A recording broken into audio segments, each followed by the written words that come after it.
So now moving on to the next section, that is properties of solid. Solid की क्या क्या properties होती हैं?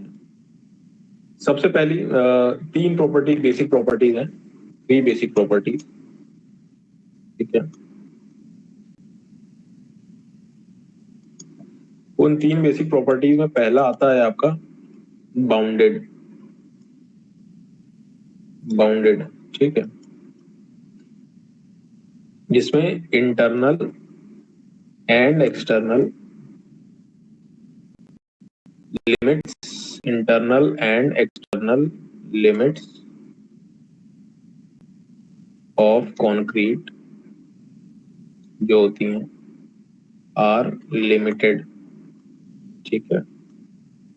Internal and external limits of concrete are limited, ठीक है। दूसरा है आपका होमोजेनस, होमोजियसली थ्री डायमेंशनल, सारा पूरा थ्री डायमेंशन। इसमें क्या है? No flaccid edge, no flaccid edge, flaccid edge और इसका मतलब हम बताते हैं, नो फ्लैसिड एज और surface, the boundary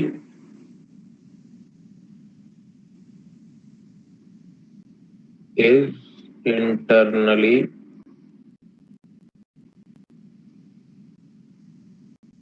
in contact, no flaccid edge or surface। जैसे कुछ ऐसा हो गया। फ्लैसिड का मतलब हो जाता है कुछ, कोई चीज अगर ऐसे है मतलब थिन है तो उसमें कुछ भर जाएगा, वाटर टाइप का भर जाएगा, रिटेंशन आ जाएगा, तो चीज फूल के कुछ ऐसी हो जाएगी। जैसे इस समय बरसात के सीजन में, ठीक है, ये फ्लैसिड हो गया, ठीक है। जैसे बरसात के सीजन में आपके जो दरवाजे होते हैं, दरवाजे, तो दरवाजे तो ऐसे देखा जाए नॉर्मली बंद करने के लिए, ठीक है।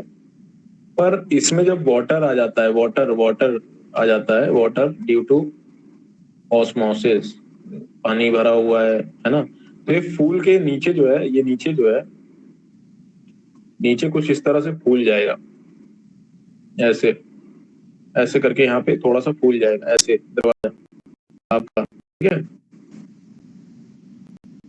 यहाँ पे वाटर चल गया, ठीक है, फूल जाएगा नीचे से। तो इस केस में क्या है, जब वाटर रिटेंशन हो जाएगा तो ये क्या होगा, डोर जल्दी से नहीं बंद होगा, ठीक है, ठीक है ना, जल्दी से डोर जो है बंद नहीं होगा, ठीक है। तो ये आपका होमोजीनियसली जो है सॉलिड जो है बना रहेगा, यानी आपका मान लीजिए लाइन है तो लाइन ऐसी बनी रहेगी, ये रेक्टेंगल है तो रेक्टेंगल ऐसे बना रहेगा, सर्किल ऐसे बना रहेगा, ठीक है ना। तो कोई कुछ जो है डायमेंशन होमोजीनियस होंगे, है ना। एल है, लेंथ है तो लेंथ पूरे लेंथ पे समान रहेगी, सेम टाइप की, ठीक है, कोई रफनेस वगैरह भी कोई चीज नहीं आएगी, ठीक है। तीसरी जो प्रॉपर्टी है सॉलिड की वो है आपकी लिमिटेड, ठीक है, लिमिटेड। लिमिटेड किस सेंस में लिमिटेड है? Size hello and limited amount, size and limited amount of information, उसमें लिमिटेड है, ठीक है। Size and limited amount of information उसमें लिमिटेड है, और इसमें लिमिटेड अमाउंट साइज में किस तरह की लिमिटेड है, देख लीजिए इसे, एरिया एंड वॉल्यूम, वॉल्यूम को डिटरमाइन करने के लिए ये लिमिटेड है, ठीक है। तो हम लोग चलिए थोड़ा सा और आगे बढ़ते हैं, उनके बाद कोशिश करते हैं ये क्या है। ये जैसे मान लीजिए ये है आपका सॉलिड ब्लॉक, ठीक है, सॉलिड ब्लॉक, ठीक, इस तरह का सॉलिड ब्लॉक है।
अब इसको पढ़ लेने के बाद हम लोग पढ़ेंगे basics of solid modelling theory. ठीक है, basics of solid modelling theory. तो इसमें जो पहला है फंडामेंटल ज्योमेट्रिक प्रिंसिपल्स। पहला तो ये है कि फंडामेंटल ज्योमेट्रिक प्रिंसिपल्स इसमें हैं क्या। ठीक है, हम लोग एक नया पूरा टॉपिक शुरू कर रहे हैं जिसमें है basics of solid modelling theory, जिसमें हमने पहले जो है सॉलिड को डिफाइन किया। अब हम लोग कर रहे हैं फंडामेंटल ज्योमेट्रिक प्रिंसिपल्स, ये क्या होंगे। ठीक है, फंडामेंटल ज्योमेट्रिक प्रिंसिपल्स ये क्या है। तो इस केस में पहला जो रिलेटेड है ज्योमेट्री से। ज्योमेट्री किस तरह की होनी चाहिए। शार्प डिफाइंड पैरामीटर्स होने चाहिए। शार्प मतलब पैरामीटर जो हैं उसके शार्प डिफाइंड होने चाहिए। शार्प डिफाइंड पैरामीटर्स जैसे कि सच एज कॉर्नर कोऑर्डिनेट्स। ठीक है, कॉर्नर के कोऑर्डिनेट्स जो है वो आपके प्रॉपरली डिफाइंड होने चाहिए इन पॉलीहेड्रल ऑब्जेक्ट। ठीक है, फिर उसकी जो दूसरी बात है वो है टोपोलॉजी। टोपोलॉजी से रिलेटेड, टोपोलॉजी मतलब connectivity between different geometric components.